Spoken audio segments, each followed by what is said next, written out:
Hi there, welcome to I'll Knit If I Want To. I am Andrea Maury of Andrea Renee Knits, and this is a little weekly podcast where I try my best to answer some of your questions. It is a chilly day here in Michigan. Last week it was like summer, and today we're a little bit back towards winter.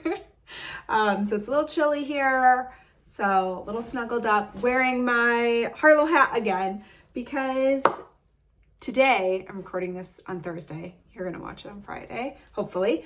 But today is the kickoff of the Harlo Flip Knit Along Challenge. So, of course, I had to wear my Harlo Flip.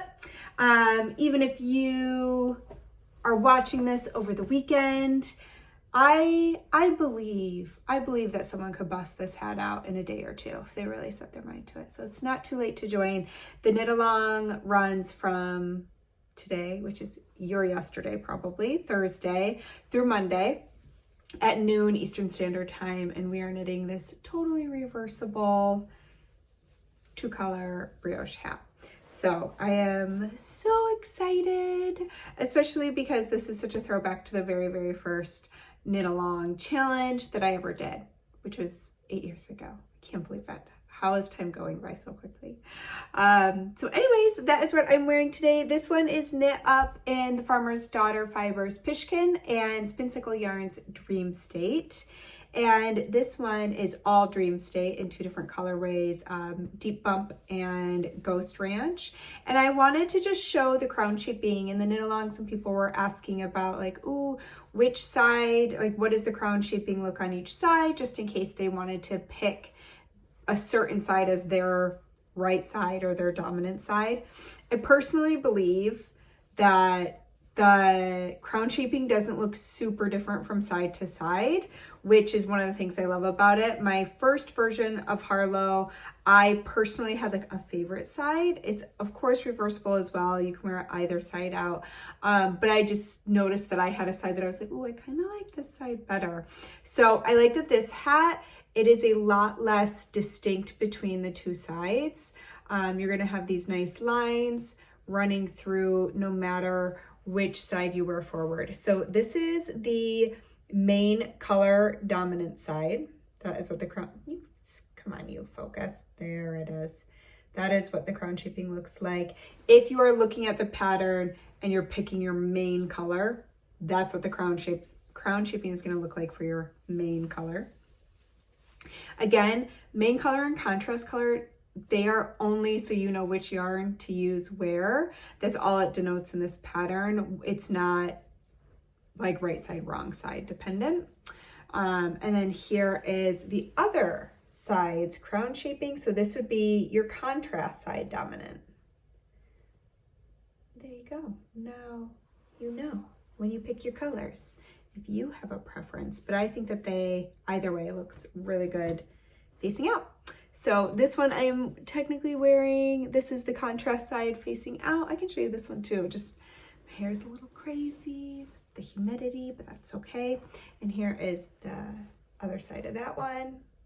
Focus, there she goes. This is the main color. You can tell that my crown shaping on this one, my 2 colors were quite similar in that area. But there you can actually seeing it from a distance kind of helps. Oh, I love this side too. I love both the sides. Might as well, let's just do a little flippy flop. Mid-episode hat change.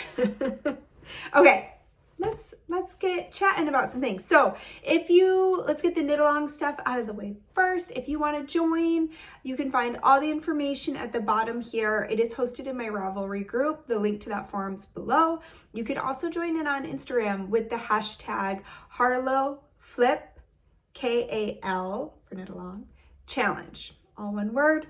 That's the hashtag. You can follow along and we can see your posts if you use that hashtag. If you have a public account, if you have a private account, obviously your posts stay private.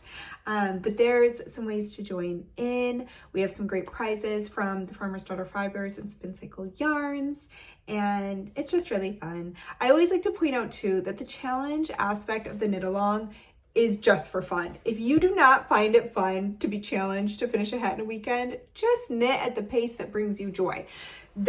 for those of us who were maybe in a knitting slump, or we have a little competitive streak to us, or we just like that push to get something done, that's who the challenge is for. But you can still participate and have fun. You don't have to stress yourself out trying to finish it in a few days if that's not fun for you. So everybody's welcome. And I was in the forums first thing this morning with my coffee, and it's just so fun to see everybody's different colors that they're putting together. And I also have to say, my favorite part is watching how many of you swoop in to cheer each other on and offer support or advice or tips that worked well for you. Like that just is my like happy, joyful spot, and something that I think we all really need right now is seeing people come together and supporting each other it's just the best. So anyways, thank you so much to all of you who are participating and who are cheering on the other participants. You're the ones that make this so much fun. All right, let's jump into some questions. So question number 1 is about hats. So that's perfect. I live in windy Iceland with very sensitive ears. Not the perfect combination. I also have very sensitive ears, especially when it comes to wind, where they will just ache and hurt. So I totally understand. While loving many of your hats, I struggle with wearing them unless they're a snuggly fit and with a brim, preferably folded twice. I was hoping you could give me tips for including a knit lining for your hats that do not include a brim, or other modifications that could help me wear many of these beautiful designs. So the first thing I want to do is point out my old port hat. I'm going to link it below for you. I was just adding extra words there. I was like, my mind was going and I was dictating my thoughts instead of saying them out loud. Okay. So my old port hat I actually specifically designed because when I lived in Portland, I would run and walk around the little bay by my house. And woo, when it was colder weather, that wind would go straight through my hat and hurt my ears. And so I actually used cashmere, which is super warm, to knit a brim liner. And then there's also like a really squishy brioche, then kind of like brim area over that liner. So that really helped me. So I am gonna include that link because it's already done for you. You don't have to do any modifications or extra work. And then the great thing is for the other hats that you're interested in, it's actually a really easy modification. You're just going to knit the brim triple the length so that you can then fold it twice to be warmer on your ears. And if you like that really snug fit, I would see what the finished circumference of that hat is. Remember that hats are meant generally to be worn with negative ease. Like Harlo flip can be worn with like up to 6 inches, which would be, oh, Andrea, do your quick math, 15 centimeters? Yeah. Heyo. I think that's right. I'm like 6 times 2.54. So it's meant to be worn with up to 6 inches, 15 centimeters of negative ease. So look at the finished brim circumference. Keep in mind that that is unstretched. And if you would like it even more of a snug fit, drop down a couple extra needle sizes, at least 1, if not 2, to get that really snuggly fit in your brim. Maybe start with 1 to be on the safe side. And again, just triple the length of the brim that's there, or whatever depth you like. So, on any hat, let's take like Drift or the Rudbeckia hat. I probably included between 1.5 to 2 inches of a ribbing. So if you like that length of the rib, but you want it folded, just triple it. Let's say you really want to stick with at least 2 inches for your brim, then you're going to knit 6 inches or 15 centimeters and you'll just fold that up and then you can go into the hat pattern. But it's really just knitting that brim longer so that it's long enough for you to fold to keep it a little warmer around your ears. And then if you want to try something along the lines of the brim liner, that's why I would recommend checking out the old port hat, because that has instructions for a brim liner in it, and you could always play with that and see if you want to modify it to include it in any other hat patterns. All right, question number 2. I'm knitting a handspun weekender. So fun. This is my first handspun garment and I am really enjoying the fabric and the satisfaction of having a hand in every step of the making process. Congratulations. That is such an accomplishment. However, I noticed that my yarn is not as consistent as I would like across skeins. It's typically fingering weight, but in places gets up to DK. I am alternating skeins, but I'm still worried that the inconsistency in yarn weight might impact the finished garment. Will any oddities block out, or should I just chalk this spin up to a learning experience? I'm hoping you have a happy answer because a sweater spin is such a large undertaking. It is. So really quick for future sweater spins, there are things you can do to try to remain more consistent as you spin. I have done the same thing where some of my initial skeins ended up being a different weight than the later skeins. It's like I must have gotten more relaxed and my consistency waned. So one of the things I love to do is use, I thought I had one in here. I've shown it, I think I even showed it on like the last episode. I definitely showed it recently.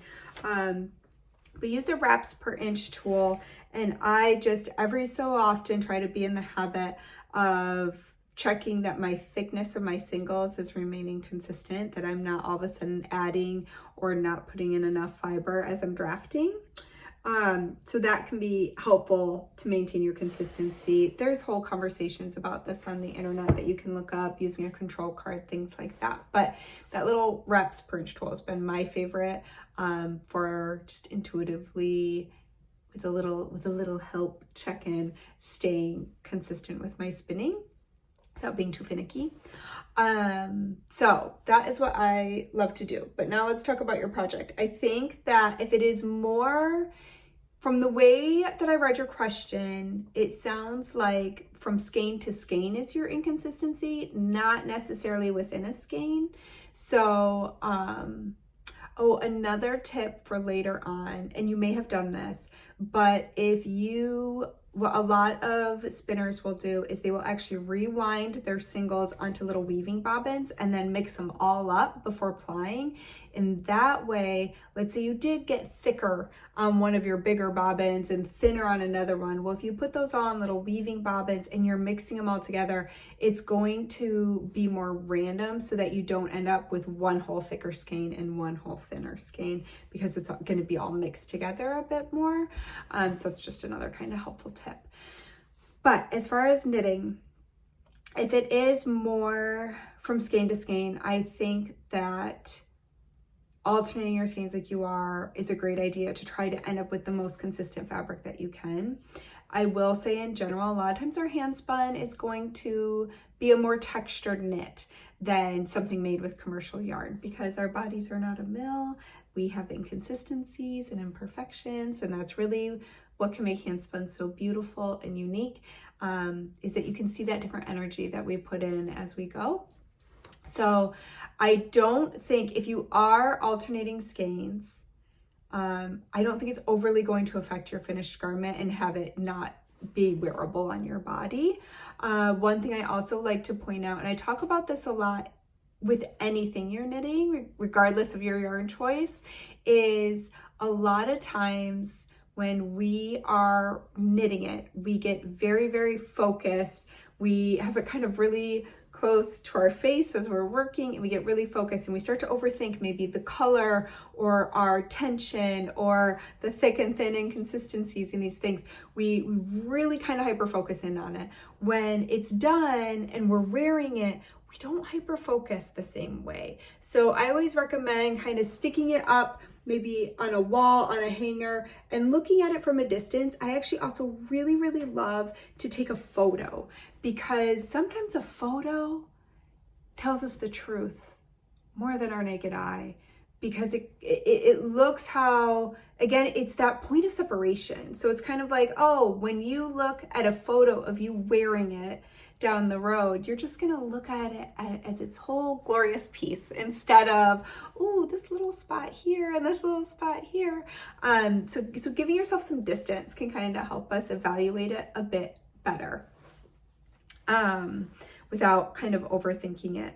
I will say that my weekender crew was, I knit out of my handspun, and as I was knitting it, I really thought that yarn was pretty consistent and that I was knitting it. I was like, oh yeah, there's definitely some thick and thin happening, but I love how it looks. I think it looks actually really neat with that texture in there.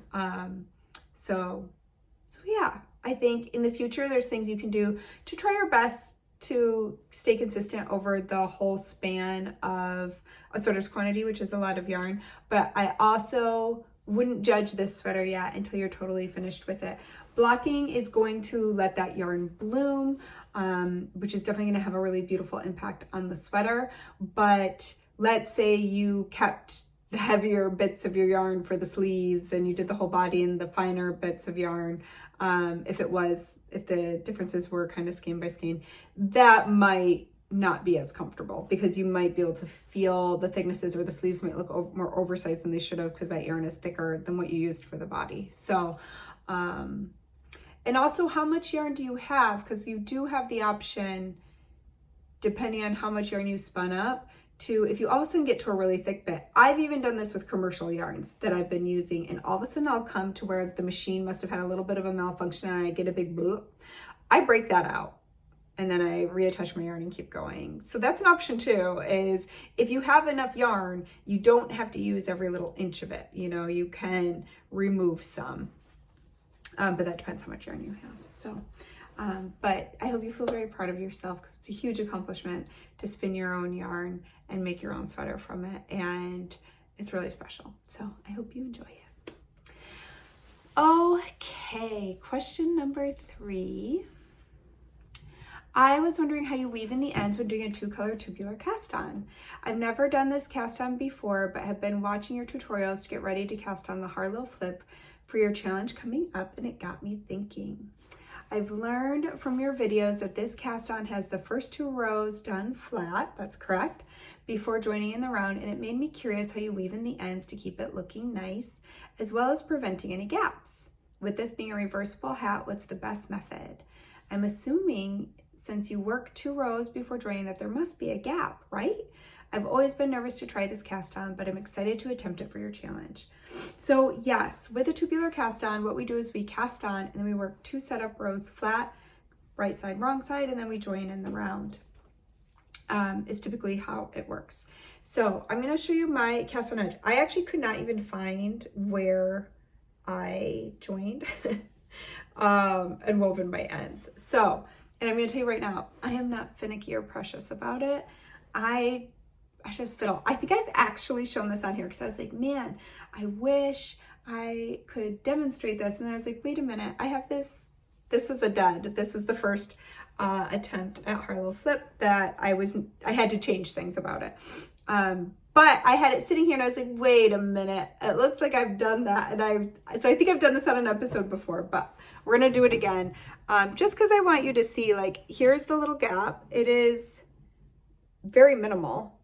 It's not like a big thing, because what you're doing with those first 2 setup rows is it's really more like working double knit, where you're only working half the stitches. You slip every other stitch on both rows, so it doesn't feel like it adds the length of 2 rows. It really is more like a single row. So it's not this big old gap where you join to knit in the round. And what I do, you could hold these together or you can do them separate. I'm just gonna hold them together. Well, I guess so. Let's do it how I would do it. So I'm gonna keep them separate and I'm gonna weave them in separately. So I'm gonna put it onto my little tapestry needle here. It's gonna be real awkward because I'm gonna have to like do this from the back. So all I'm gonna do is so here's my little gap that I'm jumping, and I'm just gonna go over here to like this first little bump here. And I'm going from the inside out to the front and bringing that yarn through and tightening it up. And now all I'm gonna do is now I'm gonna bring it back to this guy here, and I'm gonna go front to back. So opposite of what I did with the first.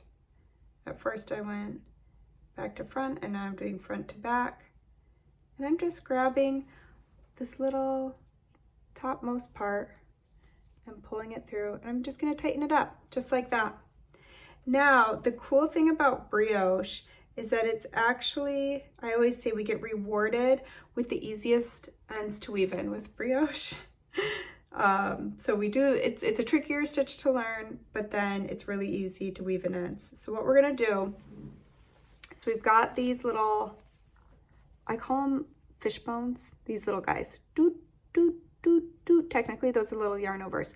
What I'm gonna do is I'm gonna run my needle under those little fish bones. So let me do that and then I'll lift it up and show you again.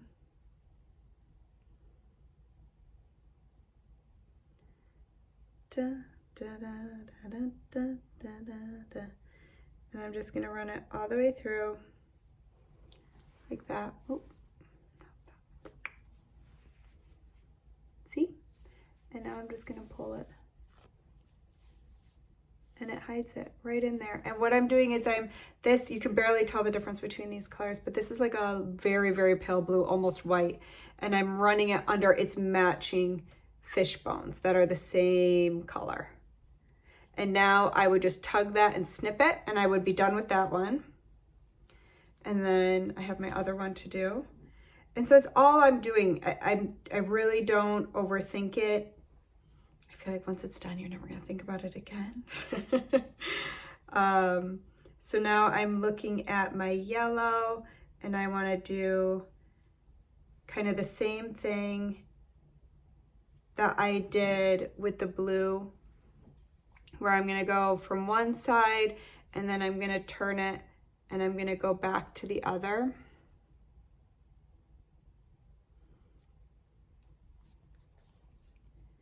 And again, I'm gonna go under the fish bone. So let me just run this under, and then I'll hold it up for you to see.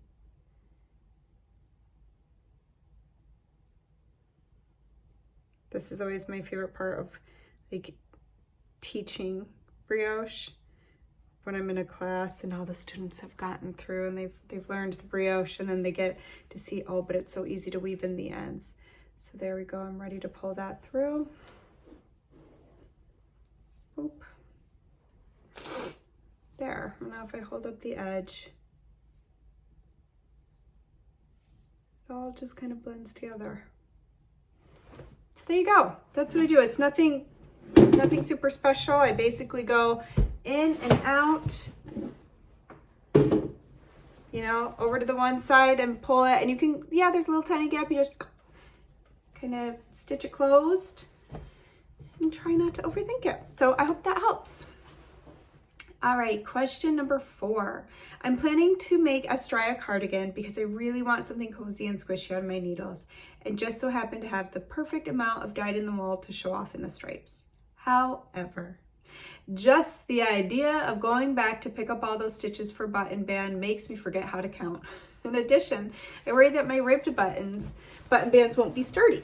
Any tips to avoid this? How difficult would it be to either knit a button band as I go or double knit a button band while picking up stitches one row at a time? Are there any patterns you recommend for Frankensteining a button band onto the Stria? So I'm going to tell you right now, it is not as bad. It's not that bad. First of all, this is only like, I think, a 1-inch button band. So once you pick up the stitches, it's not bad, you know, it's only like this. Picking up the stitches also, you don't have to pick up an exact amount. And I put this into the pattern. You just need to get, let's see, is it an odd number or an even number? I tell you, I do give you an exact stitch count because for some people they're like, I want an exact stitch count.